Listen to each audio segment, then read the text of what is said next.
Welcome to the Social Context Study. My name is Margaret, and today I will be orienting you to the study and setting you up. So this is our contact information. Feel free to text or email if you have any questions.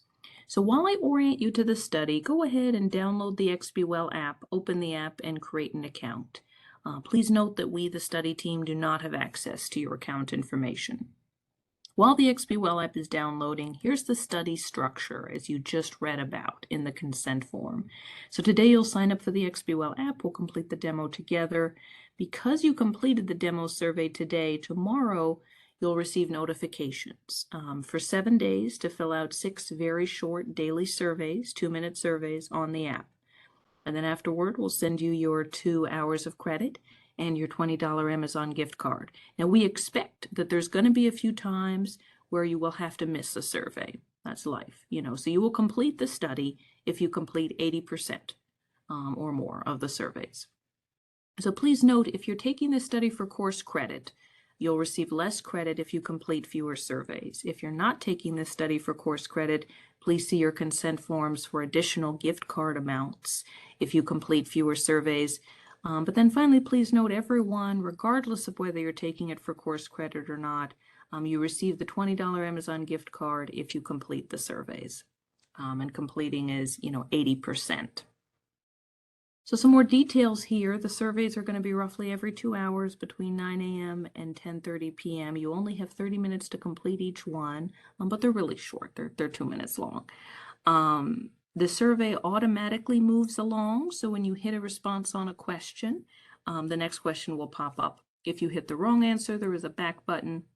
We will monitor your answer carefulness, including your answer speed. So please fill them out carefully and honestly for us to give you credit / gift cards. So why this study? Well, every person on the team is both a researcher and a therapist. We work a lot with suicide or self-injury, and we know that social contacts are really important for mental health, and we know that emerging adults, 18 through 25, that's you, spend a lot of your day in social interactions. So in this study, we're trying to gather details about social contacts throughout the day when it's fresh in your mind to help us understand questions like this. So what's a typical day like for an emerging adult? What aspects of social interactions impact mental health, suicide, thoughts, self-harm, etc.? So you're crucial to this study being a success. When you're willing to take 2 minutes to fill out a few questions about the last 2 hours of your day, you're making a big difference for others and a big difference for us, so thank you. So the next step is to take a minute and check notifications on your phone and on the app. So the app will not work properly if you haven't enabled notifications on both. So take a minute now to go to your phone settings. Also, notice how different the notifications will look when you get them, depending if you have an iPhone or Android. With Android, it's those tiny intersecting circles. There they are again. So just keep in mind how small these notifications can be. Next step is to turn off your battery saver settings. Battery saver settings will interfere with the app. And then, of course, as a result, remember to charge your phone overnight. So now that you've downloaded the app and created an account, open it back up again. So you should see this page. So now you're able to add studies to your dashboard. So select the blue button and enter the study code. You see the study code here on your screen, and then your study name is going to appear in your dashboard, Social Contact Study. From here, you might automatically be prompted to take the demo survey, and in the future, when you get a notification, you might automatically click on it and be able to start the survey. Often, though, it will just take you to that dashboard page. And so from the dashboard page, click on the name of the study and you'll see the calendar. And from the calendar, you can see under today's time slots, this survey is now available. It's green.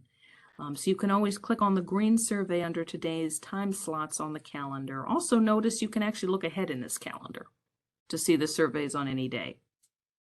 So the next step is for us to take the demo survey together. Usually this will just take 2 minutes, but for today, please follow along with me in the app.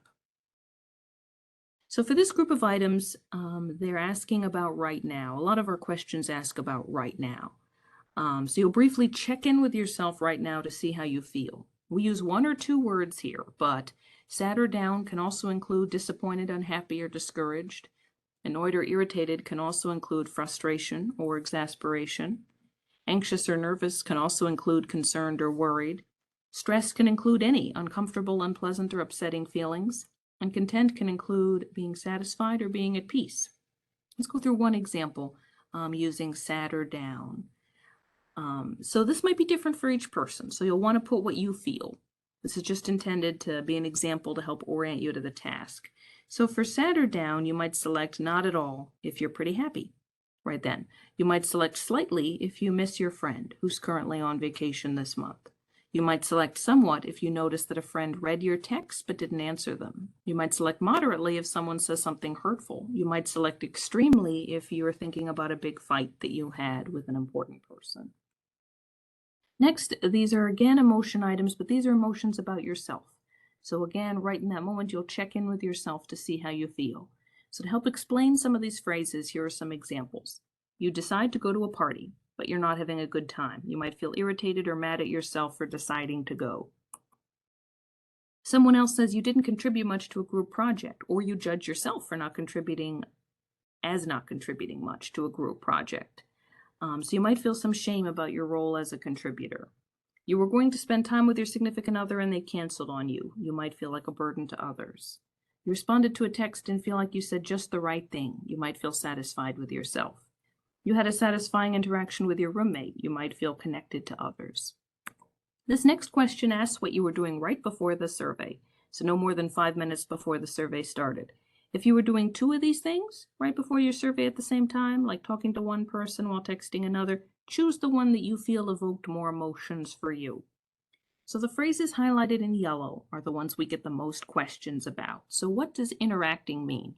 If you interacted with someone, you were not just physically with them, but you either had a conversation with them or did something with them, played a game with them. So if you sat next to someone silently in a movie theater, that's not an interaction. Also, the person does not need to reply or respond to you for it to be an interaction. For example, an interaction could happen when you say hello to a classmate and they ignore you. Face-to-face tech is technology used to literally see the other person's face when they can see yours, for example, FaceTime or Zoom. Social media includes platforms such as TikTok, Snapchat, Twitter, Facebook, YouTube, or Reddit. Direct messaging is any private messaging you do. For example, on a dating website, on Facebook Messenger, no one can see it but the person or small group of people you sent it to. But putting public content on social media means you publicly put something, a comment, a video you created out there for everyone who can see your social media account to see. Passive scrolling includes reading or watching other people's content. It also includes likes or shares. So if you can click a button to react to someone else, that's passive scrolling. So these next questions are about that experience that you just selected, that you had right before the survey. So let's say in the 5 minutes before the survey, you were texting your partner about your family's vacation, like your siblings and parents, let's say. So for the first one, think about the interaction and how connected you feel with the person or people who are on the receiving end of the interaction. This could be everyone who sees your Twitter account if you tweet it. In this case, it's just one person because you were texting with one person. So maybe you feel connected to your partner as you're texting them because you feel like they understand what you're saying about the vacation. Or maybe as you're texting them, you don't feel connected to them because they don't seem to understand what you were saying. Emotional intensity could vary. Maybe you felt irritated about your family fighting on vacation, and so texting about it has more emotional intensity. Or maybe you were just sending factual information about sightseeing, so there was less emotional intensity. In terms of emotional control, maybe when you texted you felt irritated thinking about the family fight on vacation, and you had trouble getting yourself to feel less irritated, so you didn't feel in control. Or maybe you felt irritated very briefly because you calmed yourself, and so you felt more in control. In terms of control over what happened, maybe you felt like you could control some aspects of texting, like the content of what you texted. Or maybe you felt like you couldn't control key aspects of texting, like how the other person was responding and if they understood or not. So for this next set of questions, When we feel emotions, positive or negative, we usually have a response. So often we do something to either change the way we feel or keep the way we feel the same. And these are examples of common options that people do. They're not good or bad. They all work in different circumstances.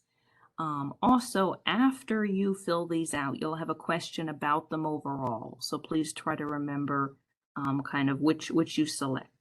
So I'm going to go through examples of each. I'm allowing myself to feel my feelings. You invited 20 people to your party, 5 people showed up. You told yourself, it makes sense that I'm sad or irritated, and I let myself feel sad or irritated. So in that example, you notice how your emotions shift over time, and you didn't try to change them. Next one, I'm trying to ignore, push down, or distract myself from my feelings. Example, you receive an unpleasant private message on a dating app. You feel an unpleasant emotion like sadness, and you immediately try to push the thoughts and the emotion away and wouldn't let yourself feel it. I keep thinking about my problems repeatedly. Example, your significant other said they couldn't spend time with you this weekend, but they spent time with another friend. So you keep thinking thoughts like, this is unfair, why would this happen to me? I can't believe they would do this. Thinking about my problems in a different way. Example, you texted a friend, they read it but never texted back. You tried to not feel too angry at your friend and considered maybe they're not doing this on purpose, maybe they have a good reason for not texting back. I'm doing something specific that I think will resolve my problems. You had an argument with your housemate about who pays for the paper towels. Then you decided I'd be willing to compromise and pay for the paper towels if the roommate will let me use their Netflix. And so you decide to suggest this to them. I'm doing something impulsive because my feelings are overwhelming. For example, your significant other said they couldn't spend time with you this weekend, but they spent time with another friend. So you did something you weren't planning in order to feel better, like eating an unplanned box of cookies or posting people are always disappointing on social media or having an unplanned alcohol drink. And then you realize that was impulsive. I'm doing something specific I should be doing. I'm avoiding something specific I should be doing. Example, you're working and you get negative feedback from a boss on a task, so you stop working and you start playing video games to distract yourself from that negative feedback and forget about it. So that's an example of avoiding something specific. These are a few more ways that we might either try to change something or keep it the same. These involve other people. Okay, so I'm hiding how I feel from others. Let's say you had a stressful conversation with your father. You didn't tell anyone. You didn't even discuss it with your friends when they asked how your day went. I'm contacting others to ask if things will be all right. Example, you don't feel good about a class exam you took, so you tell several friends you think you will fail the class.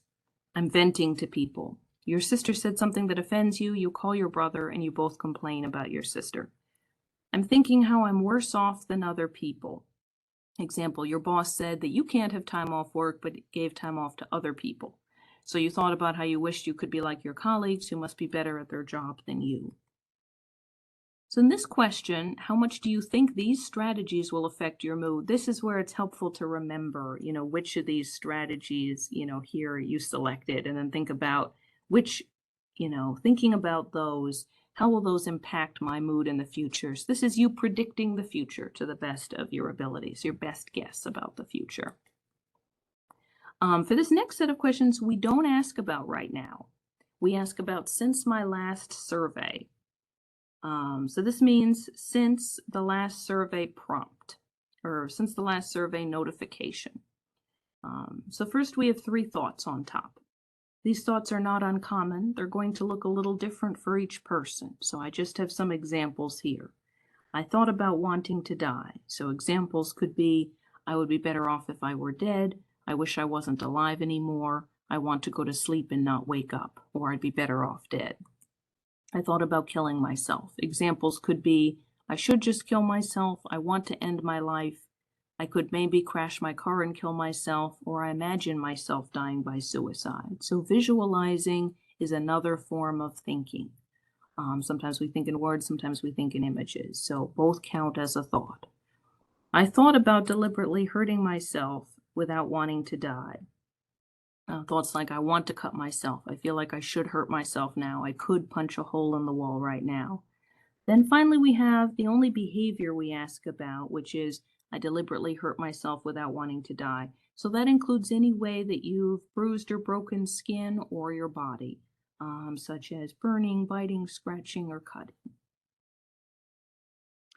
Finally, these last two questions go back to right now. So this is asking about right now as you're completing the survey. And they ask about urges. Urges are a strong desire or impulse towards something. And intensity, your option choices here, is about how strong that desire or impulse is. So we'll email you this video and send you study updates over text. So expect the first survey after 9:30 a.m. tomorrow.